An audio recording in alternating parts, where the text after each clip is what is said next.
everybody. Welcome to a new episode of Mark or Not with Jay and MJ. Jay and MJ. It's a really shitty day out. I think that's why. It is probably what it We've is. been spoiled this week, and now there's like rain and shit, which is fully obnoxious. I'm MJ. What? You didn't even say you're Jay. Yeah, I did. I said, did you? Jay. I said Jay and MJ, and then I was like, sorry, Jay and M. Oh, I'm Jay. Yes, you're right. I did miss that. Sorry. Hi. I'm MJ. The only benefit of the rain is I don't have to water that new sod that I put in my front yard. I don't know what that means. Regardless. Fair hello, enough. people. Hello. I hope you're having a better day than we are. Yeah, it's not bad. It's just really annoying. Better weather day. Yeah. I mean, after yesterday being like literally amazing, and today it's like The last couple of days have been good. I mean, it's been like right like 75-ish. this whole week has been pretty good. If I'm honest. So I also realized, you know what? This is the year of concerts for me. I don't know if you knew that. I think Emily and I are gonna go to Louder Than Life. We're going to Adam Sandler on Tuesday. Wait, is that a concert? I mean, it counts. Does he sing? No. To be a concert doesn't necessarily mean music. It means you are gathering in a venue for someone who is on a stage. But I call that a show. Concert, show, whatever. It's 2023, the concert series, because we're going to Adam Sandler. Concert era. We're going to Leslie Jones in June in Nashville. We're going to Beyonce in July.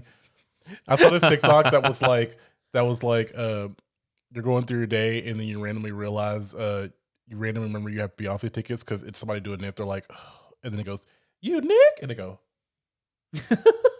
oh yeah, I do have Beyonce tickets because I keep forgetting. How do you forget you have? Because I don't do concerts. That's why I'm saying it's a concert series because I don't do concerts like this. So in July we're doing that, and then in September we're doing Louder Than Life. Yeah. And then Chelsea Handler's coming back with her new special in December. It's like the day before my birthday, so I have to go. Coming back to Louisville? Yes, which I didn't think she would ever come back. Ooh. But she's got a new special that she's going to be doing, and it's in December. So I'm like, I'm going to buy tickets for that as well. I might have to go to that one. I missed the last one she was in town. We're in a concert series, so there you go. Okay, fair enough. Yeah. I have to ask real quick because you brought up the air, you brought up the series. Are you happy with the winner of RuPaul? I think it's just predictable. I'm happy. I honestly would have been happy with Sasha or Anitra winning. Obviously, Anitra. I liked Anitra more. I agree. Out of the four, I would have been happy with either one. But I did get disappointed with Anitra not winning. I didn't say out of the four. I wanted one of those two to win. Exactly. But when it happened, I did feel a little. I don't know. I was like, oh, I'm happy with either one. They've been great all season. And then when Sasha won, I was like, I'm not actually that happy about this. Yeah. If you're not She's happy. Great. You're not happy. You were just kind of like, okay. Also, that last performance she did, props to her for coming out in that, like that outfit that Sasha had on, just like the bikini. Mm-hmm. But I don't remember any other season where something like that has been done on RuPaul. Which, and I'm not saying that's not an uncommon thing. I feel like you would see that in a drag show. But you don't see that on like the main stage for RuPaul that often. I'm not sure if I could think back that far. Yeah, I don't think it's ever happened to me. I think I also thought that the lip sync was a little underwhelming. Considering the lip syncs we saw this season. To me, when you stack that final one up against the Anitra versus Marsha one where she did the jump over. Loved it. The Anitra versus Sasha, the first one. Yes. Like, I think that was the thing is like, I think that was what it was I was like, well, this lip sync isn't like amazing. Mm-hmm. And I think that's what it was. Like, I just didn't think it was great. But I did love seeing like Jinx Monsoon. Like, that was cool. I really wish that if they were going to have Orville Peck and Leland like actually perform, it would have been like a different song. Even though this musical was the best musical in a while, in a really long time. Hands down. I really was like, I really got to waste them to sing this song. Like, but okay. And here's my take, because Emily and I aren't super like ingratiated in his music. We've only had a couple experiences with it. Peck. Yeah, and I barely know much about Leland. He's got music of his own as well. So even though it's something that we've heard before, even Emily and I were like, that's a great, like, because I said last night, yes, it might be weird, but I would love to hear a Steepleton, the guy who did Tennessee Whiskey with Justin Timberlake, that really like deep Southern country, like sing with Peck and do like a duet. I think that would be a really good song. Yeah, I just wanted a song. Like I just Yeah. wanted. I mean, I just didn't. I mean, I don't know. I think I was just kind of like, well, that's the weird choice to bring him all the way here just to sing that. And then they try to make it like I don't know. I was like, we're trying a little too hard to make this song like that. Like it just didn't work for me. I didn't enjoy hearing him sing. It made me want to like. Yeah. Because I had the choice of going to Adam Sandler on Tuesday or going to Orville Peck on Tuesday because he's in Louisville as well. And well, okay. And I chose because I'm the only one in the household, or I'm the only one of my friends that listens to Orville Peck. Just because they don't like him, or they've never heard him before. They're like, why would I go spend $100 to see somebody I don't really know? Fair and enough. I'm like, I get that. I mean, I get it. But yeah, I'm happy that I didn't dislike her. I think that like she was like, I think that she was cool in a way of being somebody who really was like she didn't cause any drama. She was just came in and did her thing and did it well. And I like the fact that everybody was like, "Oh, it's the Sasha Colby meet and greet." She didn't come in being cocky to me. She came in and like earned it. Yeah, she did. She would. I think some people come in with like a little chip on their shoulder or ego, and I don't think she had any ego at all. I think she came in very humble and very much like, anything can happen in these type of competitions. Exactly. And historically, people who come in with a large following don't do well. So let me sugar and spice. Let me just not a huge. When I say huge following, I mean like they have like a lot. Of in the drag community. In the drag community, okay. Like they have a long tenure. They come in with like, oh, I've done this, I'm above this, or whatever. And she didn't come in with any of that. So I think that's I do love that she won. I do wish she was Anitra, but Sasha full on like I cannot fault the choice. Well, and the only thing, and I think Emily put a little bit of why I feel jaded in perspective last night was out of all of the like custom songs and individual songs there at the end, Anitra's was the only one who kind of showed a little bit of like internal reflection. I liked her song the most. Yeah. I did like her song the most. I will say that because when I heard him, I was like, hers was the best. I do think Sasha's was second. Yeah. I didn't like the flow of Lux's very much. I didn't like Mistresses as much at all. See, Mistresses, because I think the rap ruined it for me, but I picked up with this instantly, where Lux and Sasha, the big thing they did. Do you remember the All-Star competition where they had to do so there was that one where they had to make like a TikTok dance and do the video. Oh yeah, and what's her name? Budget Bob Builder. What? The one that you said I was like on the podcast. Oh my gosh, I can't. Monet, who came out, and she, in my opinion, didn't make the best song, but she made the catchiest song. Something that you could easily pick up, repeat, and sing. That's what Sasha and Lux did to me. I don't think they were catchy at all. I think it's not in a good way. Like it's something like you could just like you would hear it and you could repeat it. You could start singing it. You wouldn't have to like learn the words. I can't remember the name of anyone else's song besides Anitra's. It's Serving Fashion was Lux's. That's the name of it. Yes. And then Goddess, or She's a Goddess, was Sasha's. Oh yeah. And then Delusion was Mistress's. Great.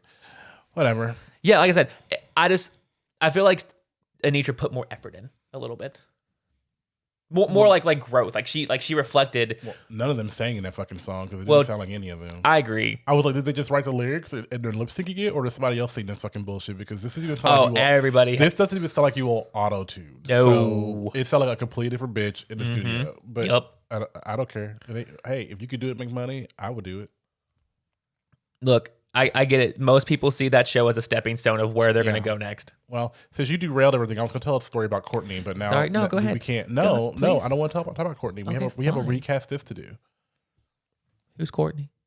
So Courtney, you guys. So last night it was hard to find a place to eat last night. The first really nice weekend. I think everyone was just out and about. So we went to like Village Acre, which has a lot of outdoor seating because it was nice. It wasn't hot. Fair enough. And it was like fucking packed.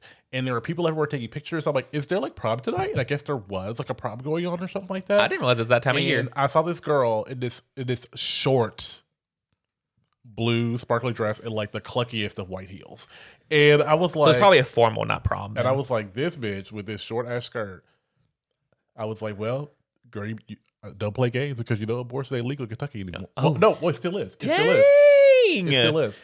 I was go right to it. I mean, she was wearing. I'm like, this bitch with this dress. I'm like, she's just tip, just and I'm like, one faulty sneeze or like wind gust and whoop. Yeah, exactly. Like it'll roll up. Like I was Yeah, just exactly. like, this is ridiculous. And I was like, this bitch. So we could eat there. So we ended up going like to Silver Dollar, Ooh, and I haven't had that after so stopping at long. 2 other places, mind you, So Silver Dollar was your 4th stop? we stopped at Village Anchor. um 3rd stop. 'Cause we stopped at Chicken and Me as well. Oh, okay. Silver Dollar is good. And then, so we went there, and then we're like walking to the back, and there's this big table of people, and I was like, I had just told Jonathan about the girl that with the short dress, and we get there, and it's her.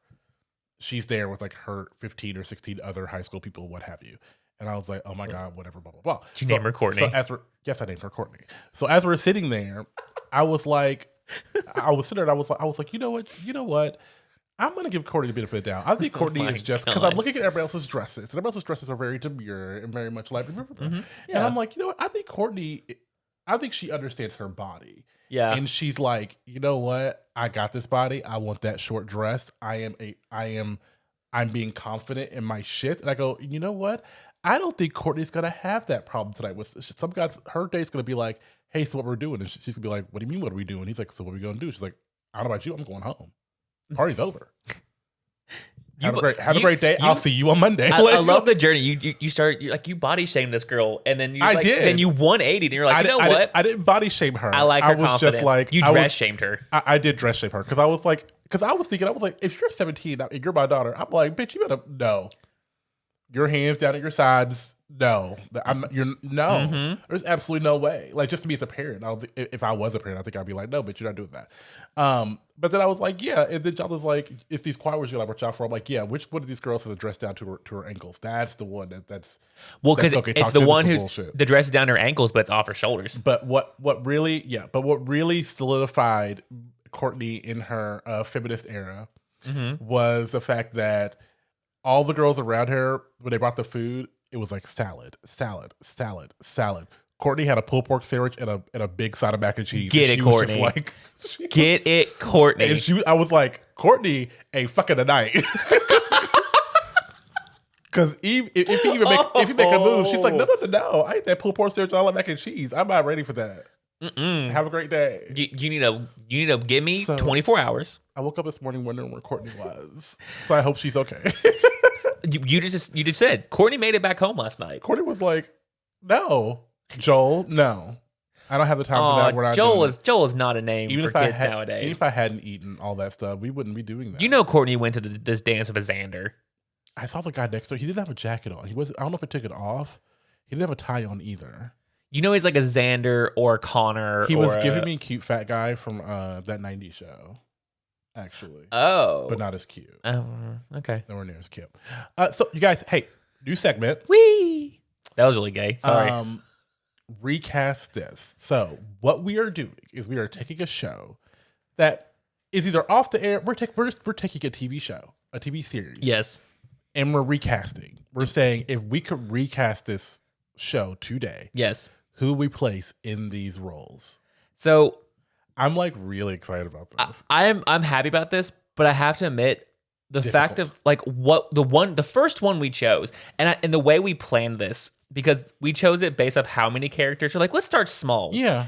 We chose one of the most iconic shows that we both enjoy, me specifically, to where it's like hard to disassociate these characters from their actors. That was the first thing I did. I was like, okay, I'm not looking at these guys. I'm like, how old were they supposed to be?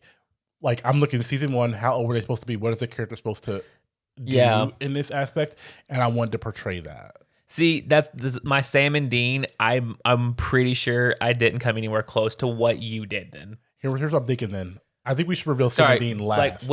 First off, we did Supernatural. We didn't announce. Yes. We did Supernatural. And the 5 characters we chose to recast are obviously Sam and Dean. Yes. Their father, John Winchester. Yep. Uncle Bobby. Yep. And Castiel. Yes. They were not all present in the first season. Well, all of them except Castiel were present in the first season. But Castiel also came in season 4 and was in throughout the remainder of the series. Yes, exactly. So he's a very important character, so we felt like it made sense to have to, recast him. I feel like we should up front start with Sam and Dean, because you're the one who added John, so I feel like the person you chose for John is like your person you're most excited about. We should say, I was like, we should save them for last because you're the one who wanted to add John in. I just want to add Jada because he was a big part of the first season. Okay, fair enough. Then yeah, we'll start. We'll start with Sam and Dean. We'll work our way down. I would say let's leave Sam and Dean for last. Oh, sorry. Yes. So then, who do you want to start with? Cass, Bobby, or John? I don't know. You pick. Okay, I'll go first then. Who did you start with? So in my list of I went Sam, Dean, Bobby. So Bobby was my first. Okay. This is the one you're gonna give me the most slack for, and I don't know most why. Flack or what? No, I'm gonna ask for the most slack here. Like, please forgive me for my choice. Oh, okay. Is this for Uncle Bobby? Yes. Who was originally played by Bobby Singer? Yes. I tried to limit big name actors. I did not want someone huge, but I could not think of anybody like this person just because their look kept popping in my head, and I chose Jeff Bridges. I feel like he has like that Southern twang, a little bit of sass. He's got the beard. Mm-hmm. He still like represents Bobby as what Bobby was, and I feel like he could bring his own into the character. I get that. So that's the biggest name I have, like big actor on my list was Jeff Bridges for Bobby. I get that. I get that. This is one of the ones that I had two people down for, and I couldn't decide. I couldn't decide which. I couldn't decide if I wanted to go disheveled, like older disheveled, like a Jeff Bridges. Exactly. Or if I wanted to say let's reinvent Uncle Bobby to be someone who's a little bit more put together. Okay. And I think something that this show kind of lacked a little bit, or something that Uncle Bobby had that we didn't really lean into a lot in Supernatural. I think he had a weird stuff. Like he had a little bit of a sense of humor. He did. So my brain went to John C. Reilly. Ooh. But what specifically? But what specifically about John C. Reilly? Just his older. He looks a little older, but he doesn't look super like disheveled. But he's also like, I haven't seen him since Step Brothers. He's also got like a comedic streak. Okay, and that to me is really what drew me to him. As I haven't seen him since Step Brothers. I don't see what it looks like now. That's not him. It's Reilly. Okay, but it honestly and I picked that because he honestly popped up on TV the other day in Kong Skull Island, and I was like, oh my gosh, John C. Reilly, that would be really good. John C. Space Reilly, Reilly. Crazy, doesn't know how to spell. Can't fucking spell names. I mean, he doesn't look old enough. He had now. A beard in Kong Island. Like he had a beard. I forgot about that. You know, like that look. I was wondering if he'd gotten gray yet. That's what I was wondering. I would say we could make him get a beard, but he does seem like he could handle a little bit of humor. I think he'll bring in some funny. Yeah. So I chose John C. Reilly. My other choice was Kyle Chandler. Full hearts, clear eyes. I don't like Can't that. Fucking lose. I get why you chose. I almost picked Kyle Handler for John Winchester actually too. Okay. I think I just wanted Kyle Chandler in this recast, to be honest. But that's who I chose. Okay. So my next person in my list that I did was Cass for Castiel. Okay. This is the one I took the most swing for the fences for. Okay.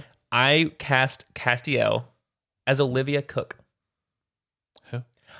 You will know her. I remember her originally from Ready Player One. She was the redhead who... I need a real person.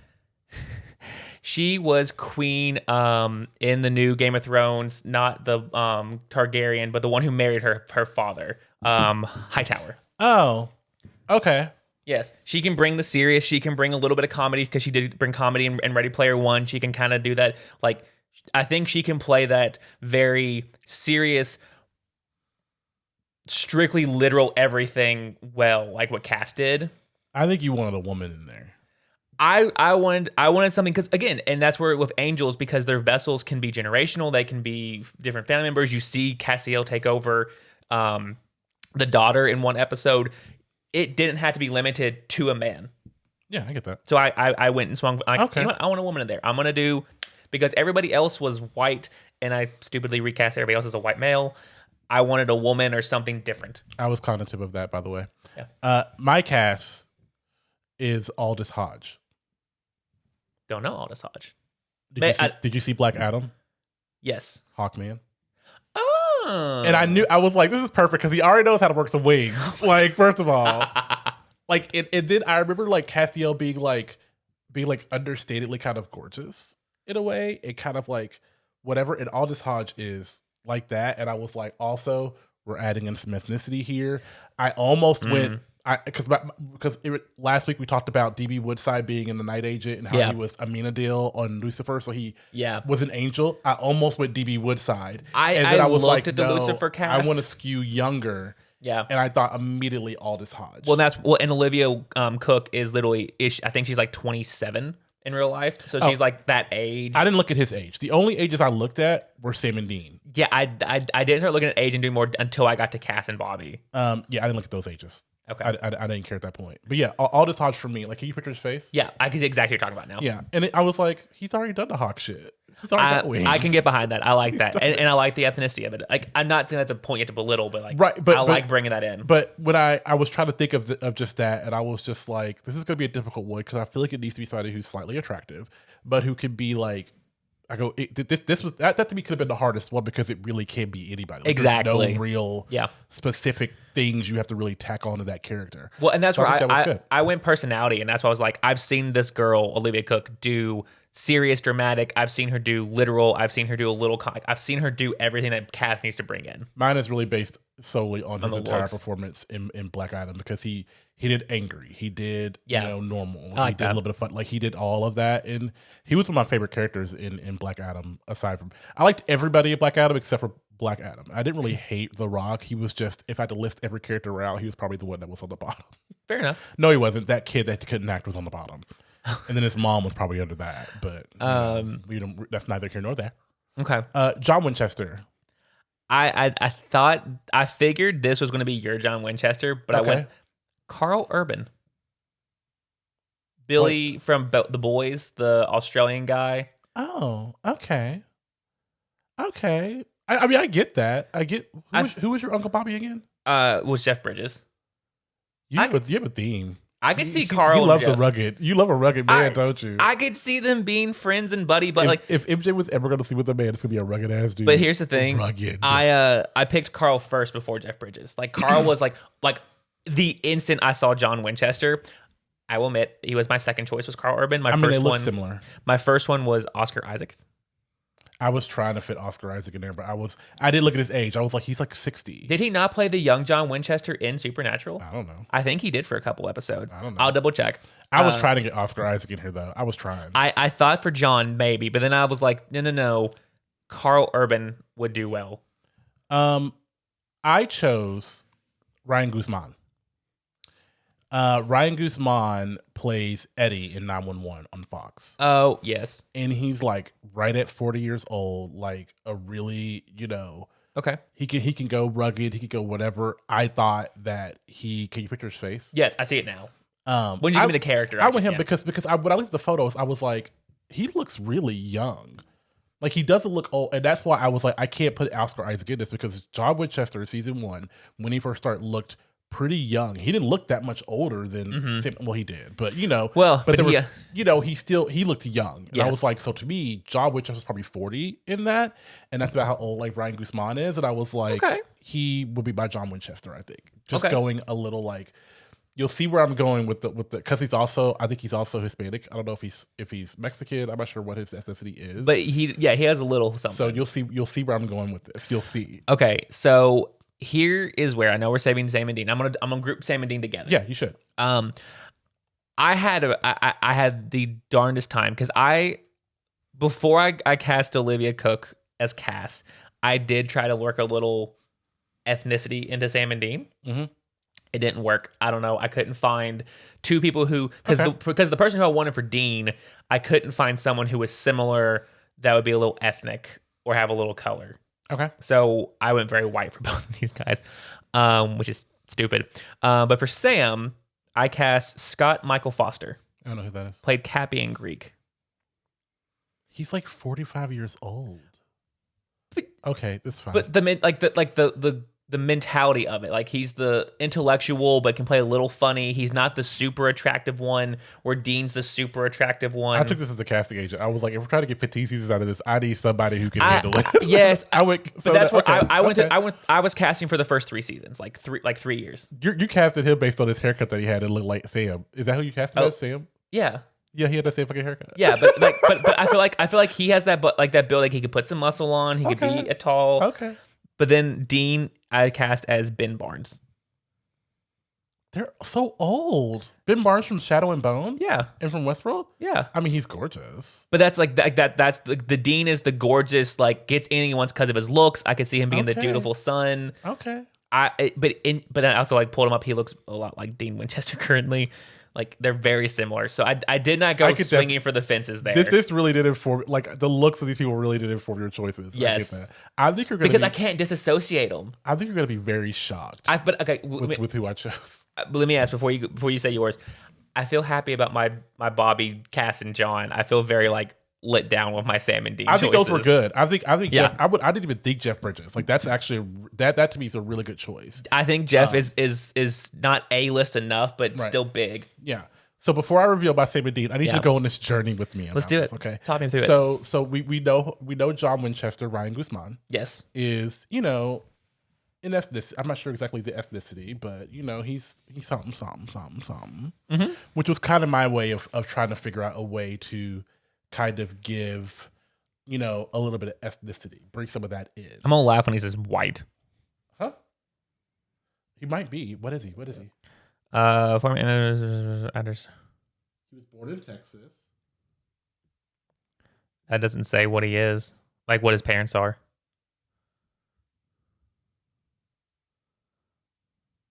Keep going. I'm reading while you'd have to go into probably his Wikipedia or something to kind of figure that out, to be honest with you. But he's something.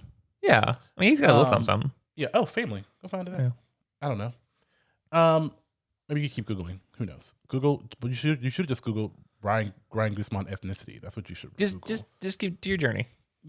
I need you to listen. I am listening, but you're not. You're typing, and then you're gonna interrupt me in the middle of my story to tell me what ethnicity he is. So you might as well just keep figuring.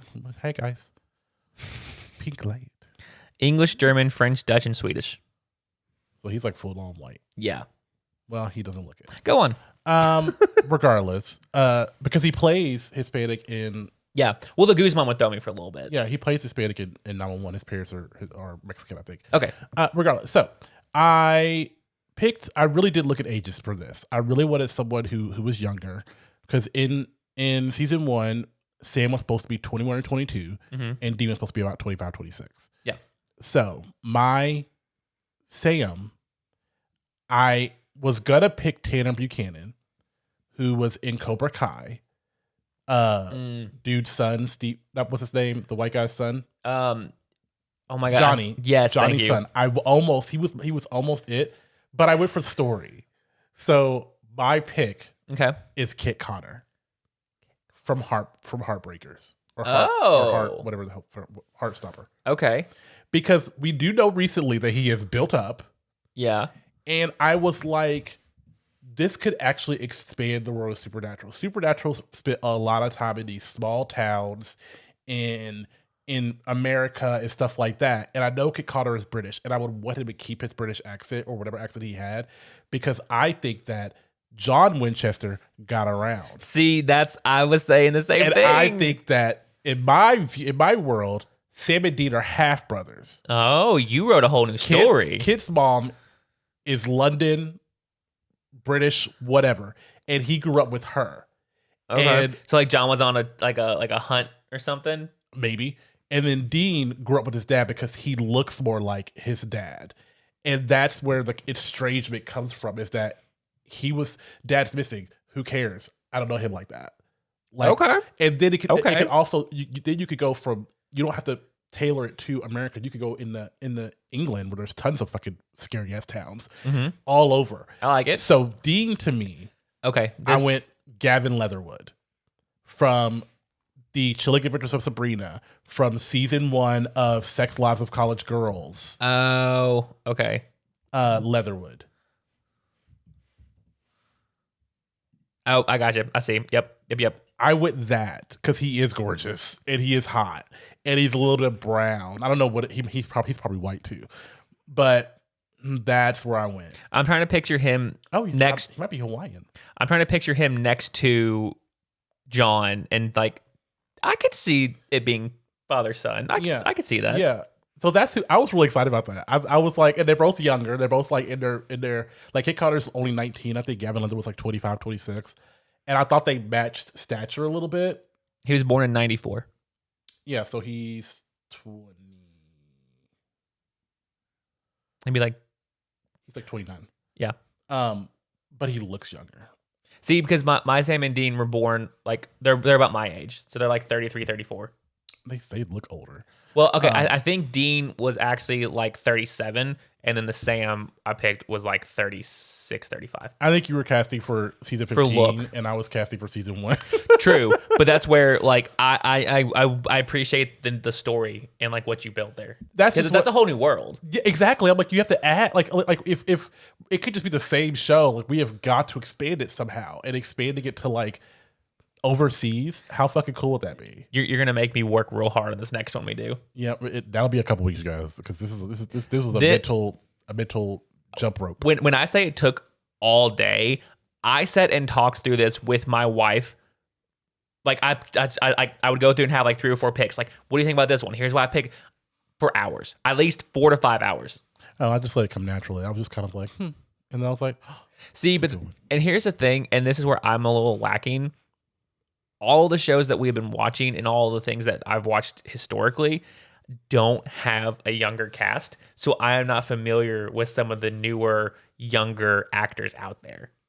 I don't think, I mean, I get that, but. Well, that's like when I Googled like to see who I would want to cast for Sam and Dean, I was like, actors under 25, and I didn't know any of their credits or any of these people. But that was the case for some of the people that I saw too. But then I was like, but do I see you in this role? Like, do I see you looking that was and the second portray step. it? And I was like, no, not really. I go, so for me, Kit Cotter honestly just popped in, and I was like, I don't know if I can make him work, which is why I kind of set him aside. He was probably the first one that I chose, and I was like, because he was just fresh on my brain. But I think that was good. Well, and that's where I think we did a good job. And my last thing is, like, I have to know a little bit of your credits because I need to know if you can do this type of role. Like, if I haven't seen you play this type of person, I don't know what you bring. Like, yes, the look might fit, but you may be terrible at comedy where, like, Bobby, like you said, needs a little comedy or you know, hilarity to him. I think that's where you're limiting yourself. Because I think I am. Because this is a recasting. Yeah. I can't. Can we use some previous stuff they did to inform? Yeah, I guess you can. But that doesn't necessarily mean that someone can't do comedy or can't do drama or can't do that. I think that you could say, oh, they've done that, so I think it'd be good. Okay. Or you could say, this person has never done work like this, but I feel like the look is there, and I think we can give them a chance of that. I think that's where I can't. I look at it every single different avenue. The reason I picked Gavin Leatherwood, he's already done supernatural shit. He did the Chilling Adventures of Sabrina. True. That to me makes sense. Have I seen him do like real dramatic stuff? No, he's done some funny stuff. So I was like, but he's done that. Kit Cotter, his real thing for me is Heartstopper, but I'm like, he is kind of bulking up. I feel like he can bring it a little bit there. He's a little bit more stalwart and whatever in Heartstopper. So I'm like, yeah, sure, we can do that.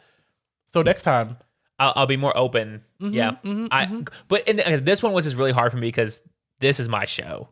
This I've got the tattoo. I watch this on repeat. Like, I even still see like updates where like Sam and Dean are going to like Comic-Cons doing. So like that character list is still really strong in my mind. Yeah, it was very hard to break apart. I get it.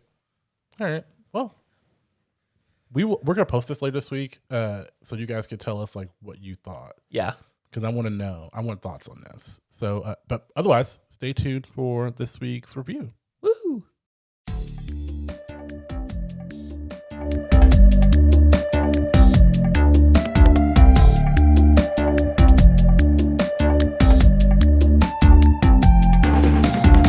Hey everyone, welcome back. This week, I don't think we said at the top of the hour. We did not. We are looking at Netflix original new Rob Lowe show, Unstable. Real quick, just recap of what this is. It is in a biological research company. A son with social problems is forced to work for the company of his father, an extremely eccentric and exotic man. Exoteric, no? Exotic. Yeah, to save him from disaster. I'm trying to sorry, exotic, I think of like, I don't know. You're a sexist. He thinks of boobs. No, I think of tan ones. Go on. I mean, it's true. You didn't deny it. You were like, I picture like, exotic. I think of like an island and palm trees, and I'm like, how does that work? And tan boobs. Like I don't. Like, There's no boobs. There's tons. There's always boobs. They're everywhere. Always boobs. But yeah, so yeah. Let's jump into cast and crew. Sure. I didn't realize that the son of Rob Lowe is actually Rob Lowe's son. Yeah. Both their names show up at the very beginning of the show. I know. Pay attention to credits. No, but the main character of the show is Ellis Dragon, who is played by Rob Lowe, who is, like we said, a very eccentric scientist who is jumped off the deep end ever since the passing of his wife. I think that they're really trying to they're leaning into the genius who is, kind of nuts, kind of crazy. Yeah. And kind of like the Doc Brown of it all. Yeah. Yeah. I would agree with that assessment. And then we have John Owen Lowe, which Rob Lowe and John Owen Lowe both created the show. And I believe John Owen Lowe did a lot of writing on the show, if not all the episodes. But he plays Jackson Dragon, which... the dragon last name was a little weird. I didn't mind it. I think Ellis Dragon makes sense. Jackson Dragon just sounds like a lot to me. It sounds like it sounds like that one kid, that Asian kid, cartoon. What was his name? Oh my gosh. Not Johnny. Was it Johnny Tsunami? That's not right. No, but But he had a dragon. I know what you're talking about. Double dragon. But Jackson is he right now is living in, I guess, New York. Yes. And as a flautist.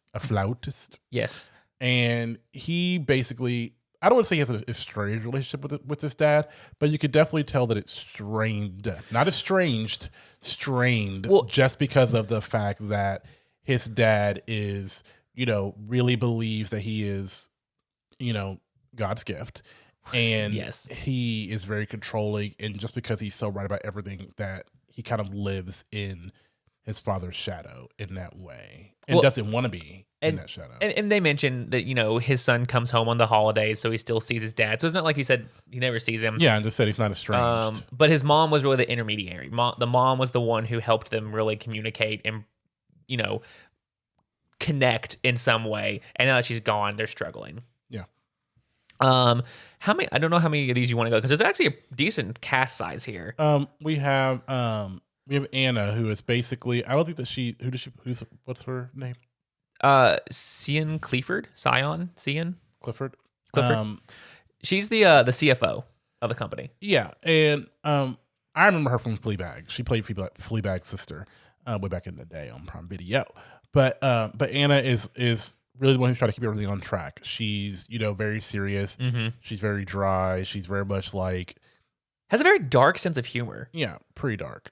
And then we kind of move to Malcolm, who's played by Aaron Branch. And Malcolm, I believe, is Ellis's assistant. He was promoted to, I believe the title is project manager, and he is supposed to head up or manage the laboratory that Ellis is working out of, making the new concrete. Maybe the laboratories or just that one, I wonder. Whatever color we did find out later there were like 4 different labs. Yeah, he's running whatever, like red lab or something. And so Malcolm is basically like, he worships the ground that Ellis walks on. Oh gosh, yes. Yeah. He's the like dutiful son that Ellis always wanted. Like, whatever you want, I will come do it the moment you ask. Yeah. And then I think like we could end on 2 of the lab workers. Workers? I don't know what that title is. They work in the lab, y'all. Scientist. Oh yeah. Good job. We have Rachel Marsh. Dexter's Laboratory. I love that show. I don't know what it is. Well, I haven't watched it. I don't think it aged well. But no, we have the first one is Rachel Marsh, who plays Luna. And then we have Emma Ferreira, who plays Ruby. I wonder if there's any relation to America Ferreira. I can check. I don't need to know. Yeah, I'll check later. I don't need to know. But they are the 2 steadfast. Like they're the ones that work in Red Lab, I think is the color, on this concrete project. Right. That's one of the big things right now that we know is happening in the show. We're kind of sliding into that. Is that at the moment, Ellis Dragon, they're trying to figure out how to make concrete out of like air or some shit. They're making a plant that can pull carbon out of the air to reduce greenhouse gases, and then take that carbon to create concrete. Right. So literally trying to save the world shit. Yes. So when the show really starts, we really kind of understand that Ellis has really still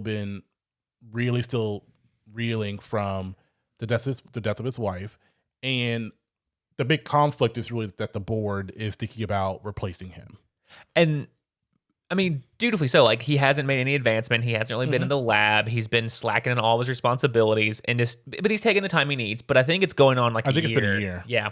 So it's been a while, and the board's starting to, like you said, we need to see results. Yeah, just like anything else. The amount of money they probably have in their pockets is probably billions. Oh, easily. And they're like, excuse me, where's more money?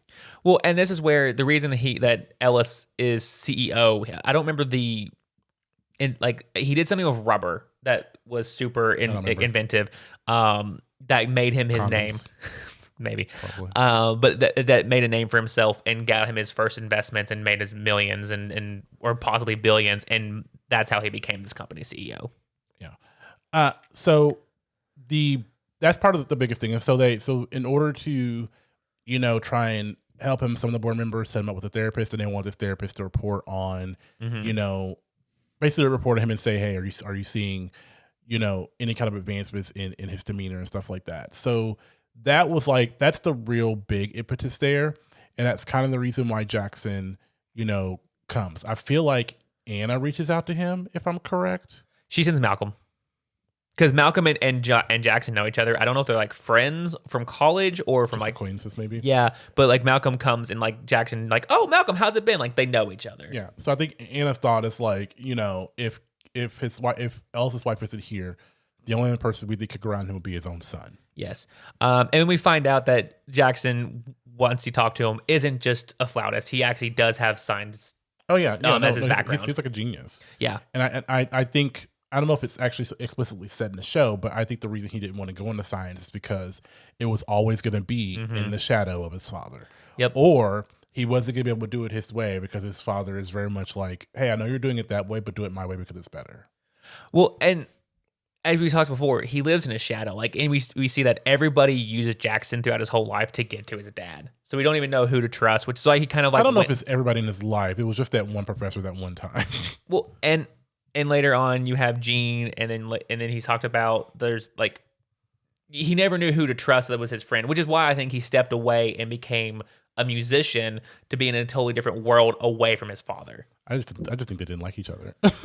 Personally, I just think he was just like, I just kind of don't like you. Like I can like, and we see this from right off the bat. Like he's like his dad. He just picking an outfit. Like his dad would be like his dad would probably say something like, I don't understand why you would wear shoes like that or pants like that or a shirt like that. But you know what? Do what you want. Like, it's always like a backhanded, like, compliment. It's not even a compliment. Like, it's really just like. Oh, there were times where he just outright was like, stand up taller, work on your core. Yeah. Like, yeah. It's that. And anytime Jackson would say, well, here's why I do this, he'd be like, that doesn't make any sense. Exactly. You should do this instead. And he's like, I don't understand why you. And it's not like code. Oh, no. Because Jackson's like, I don't understand why you won't let me be who I want to be. Just let me be me. And Elsa's like, because if you were more like me, then you'll be better.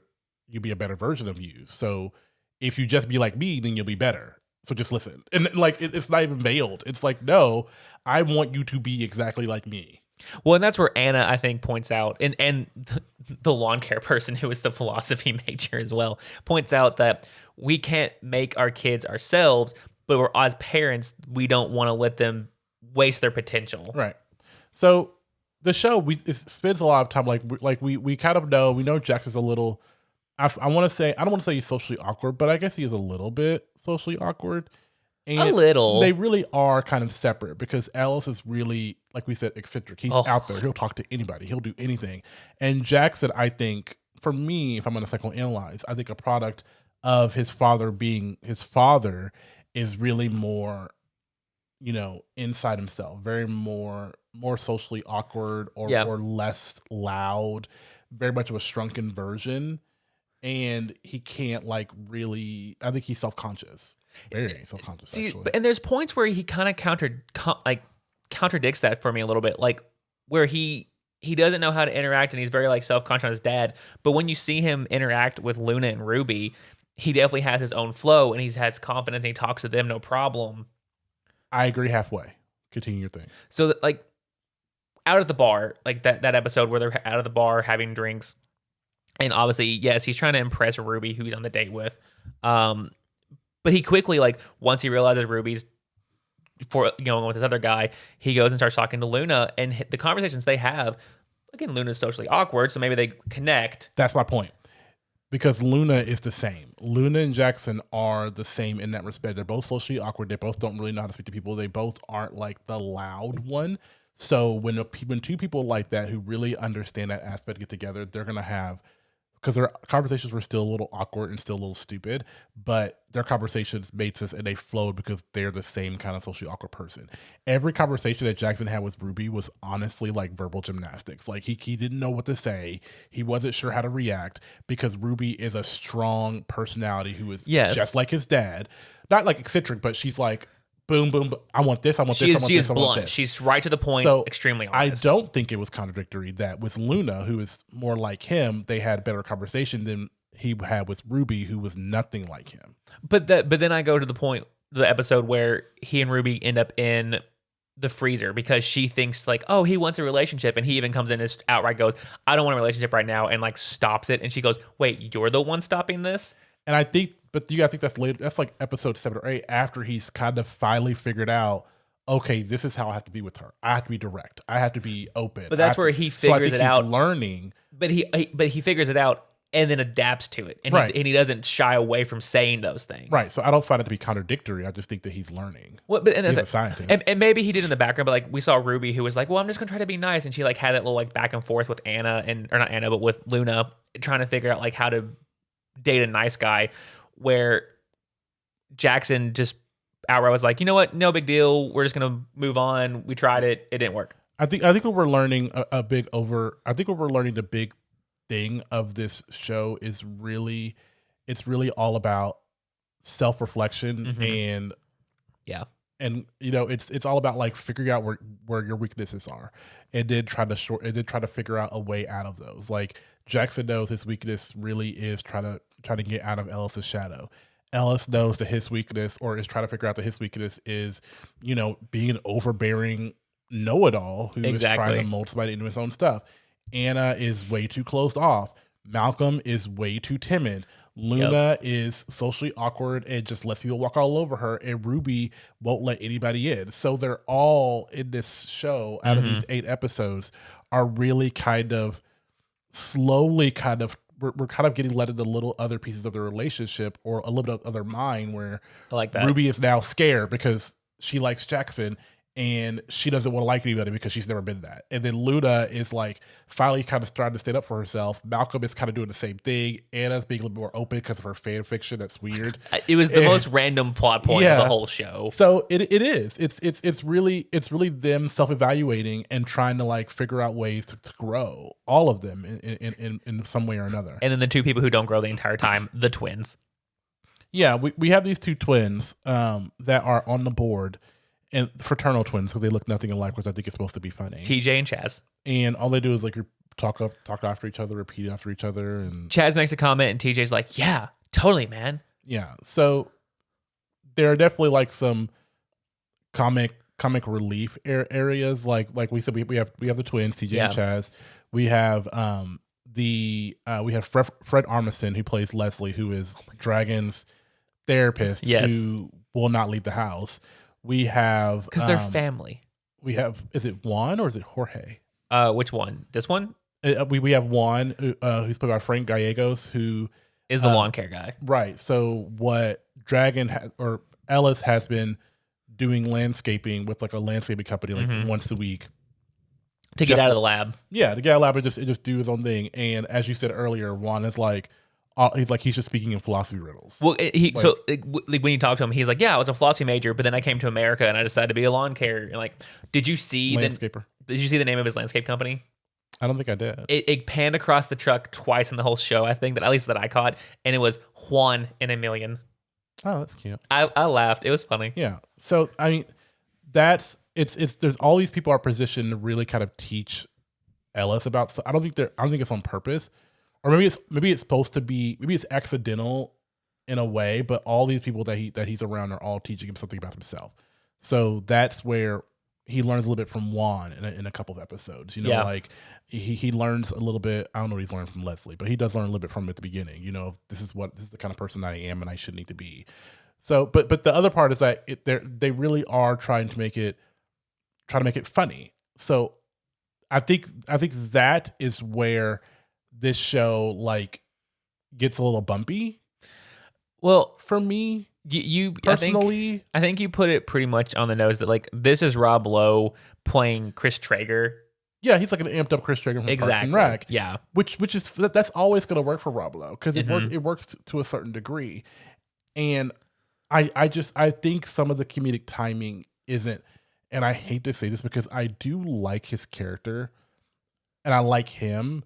I think that John Owen Lowe's comedic timing is off. I don't think it's weird to me. And tell me if I'm weird about this. It's weird to me that the best comedic timing John Owen Lowe has are scenes that aren't with Rob Lowe. Is that because Rob Lowe is so much better than him, or is it because he doesn't know how to act off of Rob Lowe? I don't know. But if I had to say whose comedic timing was the worst, I think it was his. Personally, I was gonna say, looking at this cast, Anna, you had to adjust to her comedy because it's all dark. it's dry. Yeah. She's very dry. Luna had some issues, but I would attribute that to the character. Am I saying nobody else had issues? No, I'm putting like Luna had the same kind of timing to me, but I think that's more because of her character. Like she had similar issues as Jackson, like what you're saying. See, I don't think so. I think her and Ruby were like boom, boom, boom, boom. Her boom. and Ruby played well, but when she got in with Rob Lowe, when she got in with Malcolm, when she got in with Anna, I don't think she had the same timing. I don't think she had to. I think John Owen Lowe was tasked with being able to have that community time with a lot of the different characters. Yeah. Where Rob Lowe was able to have that regardless of what character he had. I think John didn't. I think he couldn't. Like it was very like spotty for me, especially at the beginning. I will say yes, Rob Lowe, and I think part of this plot possibly pulls from real life. I think you could see Rob Lowe being somebody that like John lives in his shadow as his kid. Mm-hmm. So I could see them pulling from real life instances here to play these characters.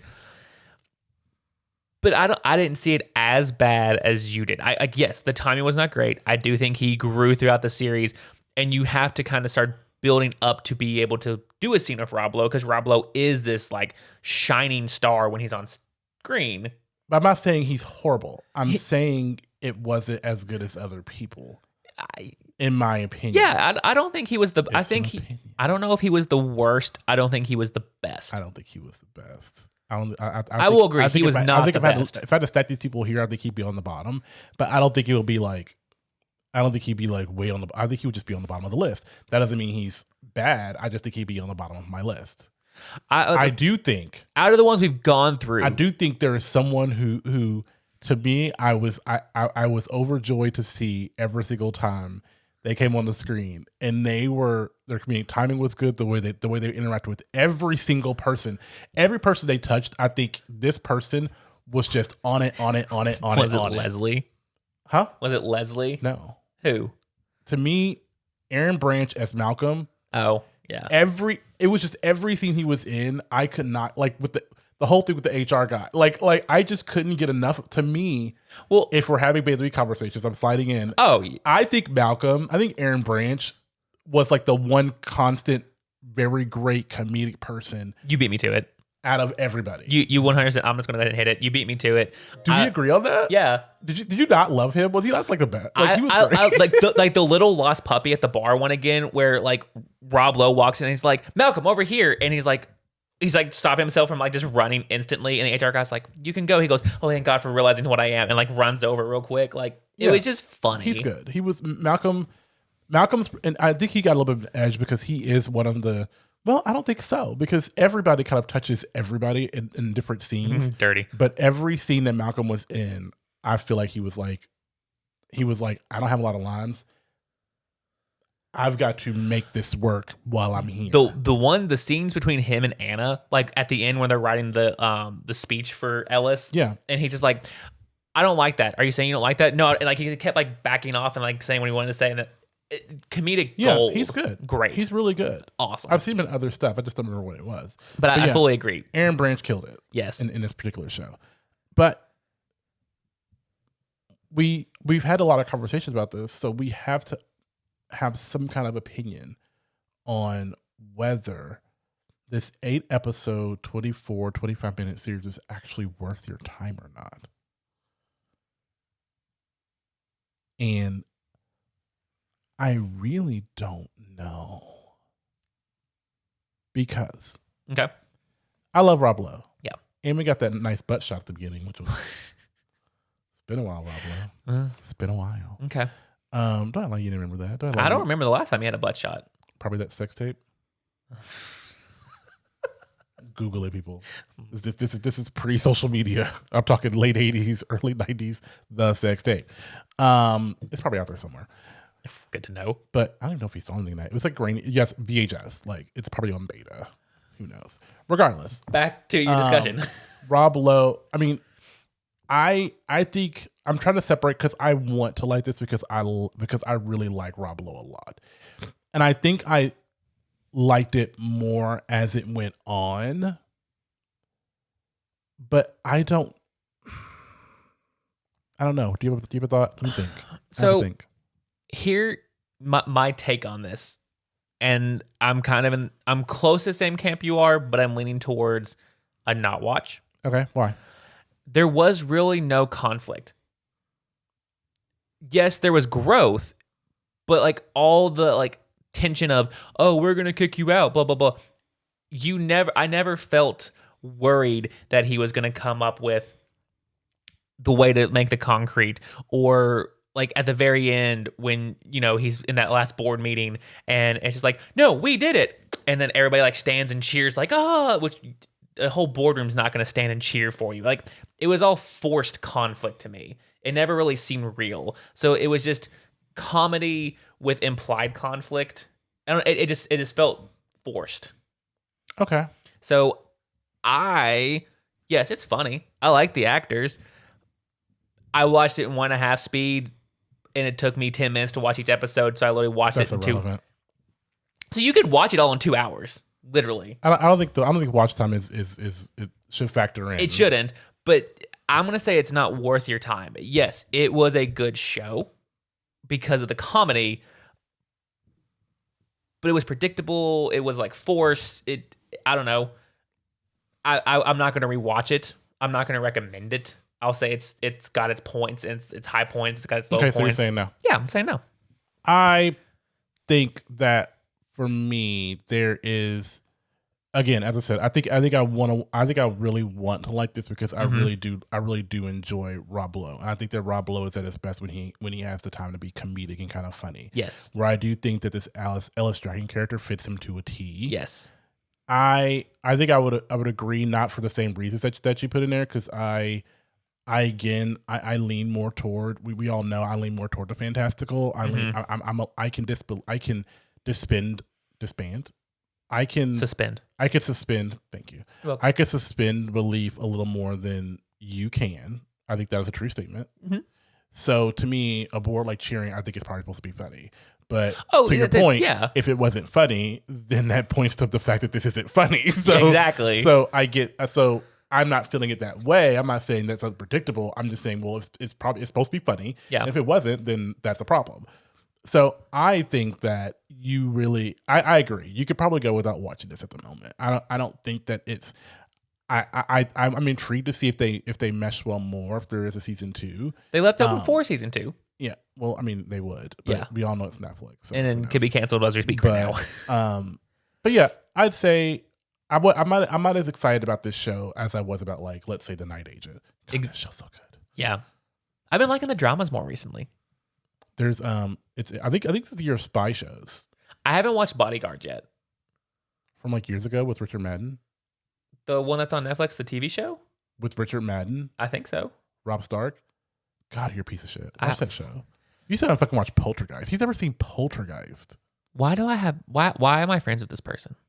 You said you were going to watch it. Did you watch it? I don't have $4 I want to spend. Bitch, you better spend that fucking $4. It is $4. I was waiting until Did you eat out this week? Yeah. Yeah. We had that conversation before the show. Yeah, you should. Then you don't go eat out one day and watch fucking Poltergeist. It's good. You guys, Poltergeist is good, and y'all know it is. We just got derailed. No, but that's. I mean, I don't understand why you trying to make me sound like I'm some bad person. I'm trying to make you watch a movie that's really, really good. I'm not just like trying to make you. This isn't like I'm trying to make you watch some shit ass movie because I've done it before. I've told people to watch like this isn't me telling you to watch Josie and the Pussycats and saying it's the best movie in the fucking world. I'm saying Poltergeist. I wouldn't believe you. Poltergeist is objectively a good movie, and you should watch it. Okay, I will watch it at some point. Josie and the Pussycats is hilarious. How many times in years before I watched The Goonies? Like how many times did you tell me? Now The Goonies is another one. Like that is. But I watched it. That is like somebody saying they've ever seen Back to the Future.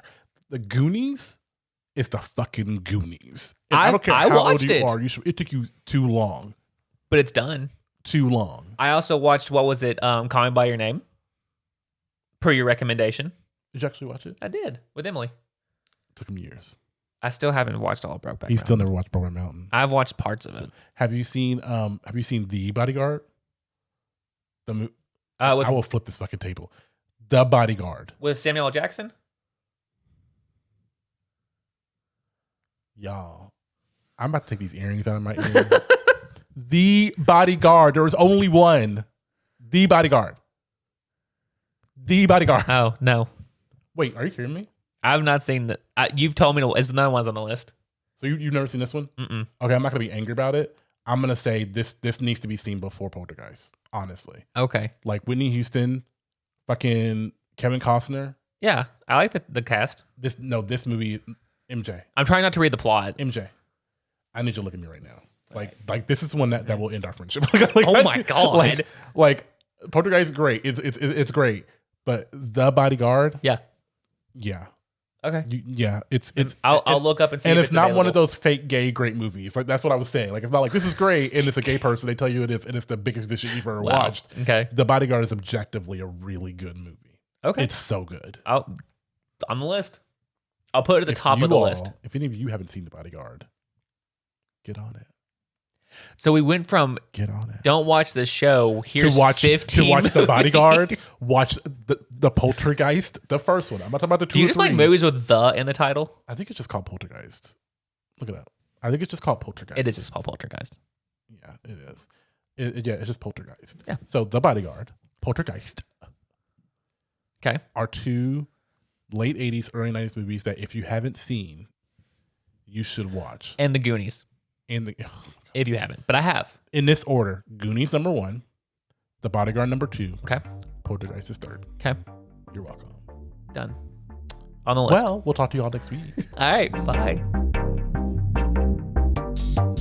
You've been listening to Watch or Not with Jay and MJ. Interact and give us suggestions on what to watch at watchornotpodcast@gmail.com. You can follow us on Twitter at watchornot_pod. And don't forget about Instagram, you guys, at watchornotpod. Don't forget you can support the pod by joining our Patreon at Watch or Not with Jay and MJ. And subscribe and leave a review wherever you guys listen to podcasts. Talk to you soon.